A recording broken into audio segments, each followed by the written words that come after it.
Cryptocurrencies made a lot of money in the past year. Those coins specifically became household names. Bitcoin continues to shine and break records, hitting an all-time high of $68,000 in November of 2021. Now, a lot of companies are getting into this crypto craze. Even the country El Salvador is adopting Bitcoin as its national currency, the first country to designate Bitcoin as legal tender. Now, in today's video, I'm going to go over the top 5 cryptocurrencies to buy at the start of 2022 after the big correction. I think these stocks, these cryptocurrencies will have the biggest earning potentials because inherently there's a lot of utility with these coins and they are safer bets. And again, full disclosure, this is just my own humble opinion and it's purely for entertainment purposes. Definitely do your own research before you buy into any of these cryptocurrencies, as cryptocurrencies inherently is a very volatile asset. Now, without further ado, let's get right into it. Hey, what's up everyone? My name is John Lee and thanks again for tuning into my channel. On my channel, my goal here is to help business owners and entrepreneurs take their business to the next level and scale using creative online strategies. And I also want to share strategies around investments as well because that's what I'm interested in, specifically crypto. So the first coin I want to talk about is Luna. Now, Luna is on the Terra network, and Terra's mission is to make sure cryptocurrency transactions are safe and protected. Now, Terra is backed by the Luna token, and as we can see here, it currently ranks number 9 on the CoinMarketCap ranking. So, Terra coin is at about $48. The market cap is about 19 billion.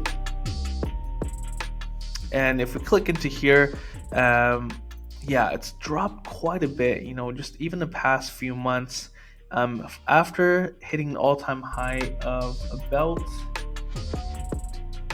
$101 in December. It is now trending at roughly 50% discount at $48. As you can see here over the past 24 hours, the volume has actually increased drastically by 15%, and there is quite a bit of hype around Terra. So Terra is really important, and I love Terra because the validators are used to validate transactions based on the number of coins they hold, and this inherently helps reduce the computational power, and this means that it will have less of an environmental impact. And Terra recently announced its proposal 44, which is getting ready to burn about 90 million tokens sometimes in the near future, and this increases the scarcity and boosts the value of each token upwards.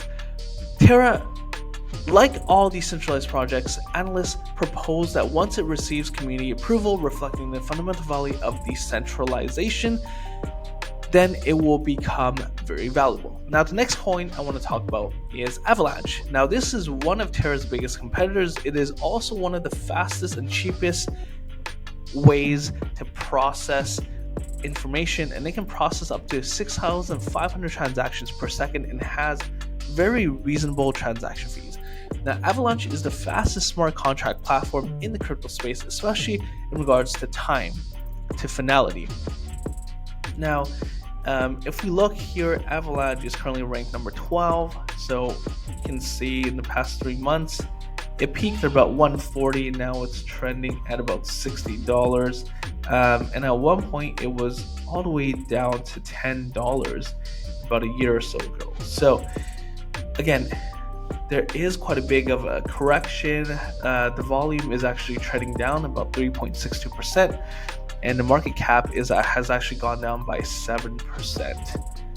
But, from the peak, it seems like a really good price to average into and buy into, which I have been doing over the past few days. Now, Avalanche has very reasonable transaction fees. The network runs on a proof of stake model, which once again is a little bit more environmentally friendly than proof of work model. The fact that Avalanche has such a young crypto and is really collaborating with larger agencies to tackle serious issues should be considering it as a strong coin. For its credibility and capability. Now, this feature shows that the network's ability to compartmentalize its many features, and it's almost a teaser for its more significant ability to build subnets. Pretty much Avalanche grants users the ability to build subnets or custom blockchains on its network. Now, with Avalanche, users are able to build as many subnets as they want, and because the network can handle so many transactions per second, it is a really powerful coin with a lot of utilities. And that's a theme I want to emphasize as we go along. These coins have utilities, it's not built on hype and all that.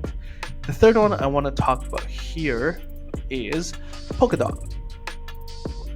And the reason why I like Polkadot is because the platform enables users to make their own blockchains. It seeks to connect all blockchains and make them work together. Polkadot is an open source proof of stake blockchain platform that was founded by Ethereum. The platform itself, users are able to create their own custom blockchains, linking the chains together to form large networks of blockchains. Polkadot seeks to connect all blockchains, visualize a bunch of these little dots in the entire DeFi ecosystem, and the current price of it is around $18. It's ranked number 10. Over the past day or so, the market cap has dropped by 5.85%. The volume is trending down by 11%, and just 3 months ago it was trending around high 50s, and now it's around $18. So that's a big discount there as well. Now, Polkadot is definitely very fast. Its network can process 1,000 transactions per second. Although Polkadot may not be the fastest in the DeFi space, Polkadot networks can reach speeds up to 1 million transactions per second, which definitely is a very ambitious statement to make publicly. Now, another important update for this project is that it recently ditched Telecom Zero, its biggest telecom company, to purchase DLT token as it is. So not only is Polkadot's mission highly admirable, but the network's technological capabilities are really among the best. Now, the fourth one I want to talk about is Bitcoin. Now, Bitcoin was a major step towards decentralization. Decentralized currency, the asset of BTC is so rare, that's why it sells at right now just under 40,000, 36,000 per piece.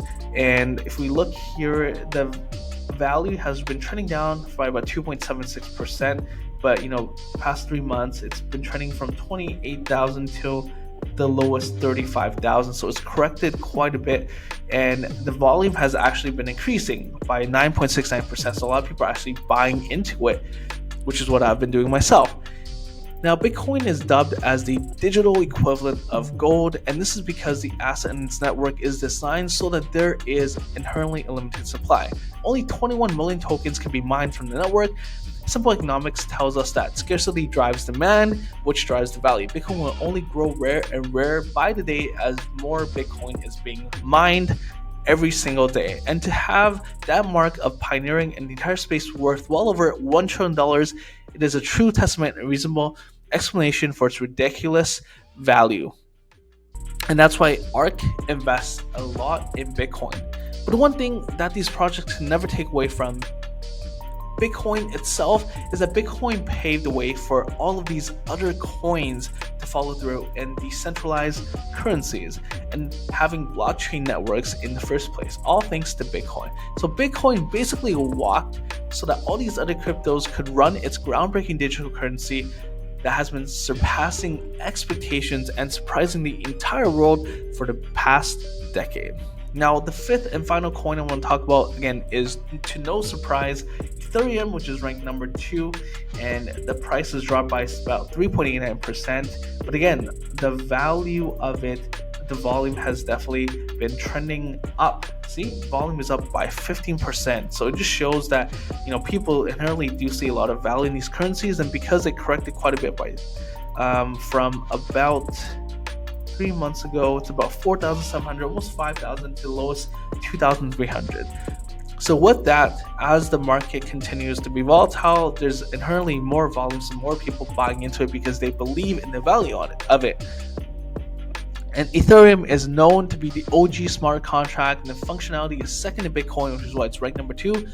And a lot of Bitcoin was actually stemmed by Ethereum, the functionality of it, at least. So for starters, Ethereum 2.2 is an anticipated network to be released. It is to be transitioned from proof of work to proof of stake model. Not only will 3 million it'll be just way better and friendlier for the environment, but the network is expected to be way faster, cheaper, and more scalable because now it is supported by validators and not miners. Now, Ethereum only continues to grow in popularity, so it's going to have the market cap of nearly, let's see, $300 billion right now. And it is really the only project right now that has a chance of surpassing Bitcoin. So with all things considered, I think there is intrinsically more volatility with the cryptocurrency as an asset class, but after seeing how much of a price drop it has experienced over the past month or so, and how the volume of these top coins are continuously to trend upwards, meaning more people are buying into it, I see it as a great time to average costs into these coins and to just hold it long term, right? Like, my goal for these coins is to hold on to it longer term. I'm not trying to make a quick buck or two in the short term. I want to look at these projects as an asset class that I would look into 5 years, 10 years from now. So you guys have to definitely have a longer term vision instead of trying to make a quick flip and a quick buck. See, I just don't buy blindly. Like in this video, I went over my top 5 coins. Now imagine the amount of research I had to go through myself to even narrow down my list of these top 5 coins. Anyways, I just hope you guys really enjoyed this video and you learned a lot about cryptocurrencies and why I love these 5 coins and why I think there's no better time than right now than to get back into the market, especially buying into cryptos, coins if you haven't already, and just own a little bit of it. But again, because it is such a volatile asset class, I would recommend just buying as much cryptocurrency as you anticipate and expect to lose, because they are too volatile. So just invest what you're comfortable losing, and that goes with any investment that you're looking to put into that has intrinsically a higher volatility factor. And make sure you guys hit that like button if you found any value at all and you want me to make more video. Comment down below what type of videos you want me to make. And again, if you want to have more updates on the type of content I put out to help business owners and entrepreneurships scale their business to multiple 6 figures and take it to the next level using creative online strategies, and on top of that, you want me to show you how to better manage your money and talk about personal finance and investments, then be sure to hit that subscribe button and hit the notification bell so you'll be notified when I drop my video next. And that's a wrap, guys. Thanks again for tuning in, and until next time, we'll see you later. Take care.